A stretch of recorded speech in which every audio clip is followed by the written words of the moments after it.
ದೈವಿಕ ಶಕ್ತಿಯನ್ನ ಪಡೆಯುವುದು ಬೇರೆ, ಹ್ಮ್ ಆಧ್ಯಾತ್ಮಿಕವಾಗಿ ಬೆಳೆಯುವುದು ಬೇರೆ. ಹಾ ಎರಡೂ ಒಂದೇ ಅಲ್ಲ.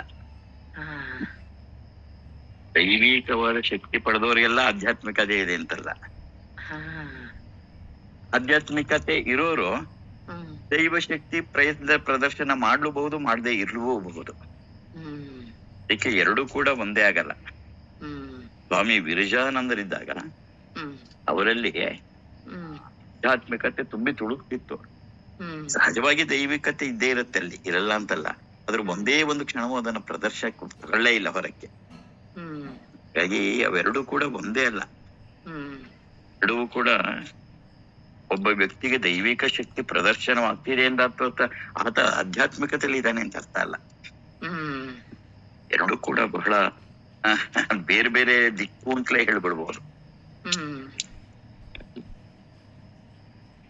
ಹ್ಮ್ ಅವೇನೇ ದೈವಿಕ ಶಕ್ತಿನ ಪಡ್ಕೋತಾ ಇದ್ರು ಕೂಡ ಹ್ಮ್ ಆಧ್ಯಾತ್ಮಿಕವಾಗೂ ಬೆಳಿಬೇಕು. ಹ್ಮ್ ಅಂದ್ರೆ ಆ ಆಧ್ಯಾತ್ಮಿಕತೆಯೇ ನಮಗೆ ಮುಂದೆ ಅಮೃತತ್ವವನ್ನು ಕೊಡ್ತಕ್ಕಂಥದ್ದು. ಹ್ಮ್ ಇದು ಶಕ್ತಿ ಅದಷ್ಟೇ. ಹ್ಮ್ ಇಲ್ಲಿ ಅದು ಕೂಡ ಭಗವತಿ ಹ್ಮ್ 4 ಜನರ ಉಪಯೋಗಕ್ಕಾಗಿ ವ್ಯಕ್ತ ಆಗ್ತಾ ಇದ್ದಾಳೆ ಅಂತ ಅರ್ಥವೇ ಹೊರತು ಹ್ಮ್ ವೈಯಕ್ತಿಕವಾಗಿ ಆಗ್ಬೇಕು ಅಂತಂದ್ರೆ ಹ್ಮ್ ಆ ನಮಗೆ ಏನು ಉಪಯೋಗ ಆಗಲ್ಲ. ವೈಯಕ್ತಿಕವಾಗಿ ನಮಗೇನು ಉಪಯೋಗ ಆಗಲ್ಲ. ನಾವು ಮಾತ್ರ ಇದ್ದ ಹಾಗೆ ಇದ್ ಬಿಡ್ತೀವಿ.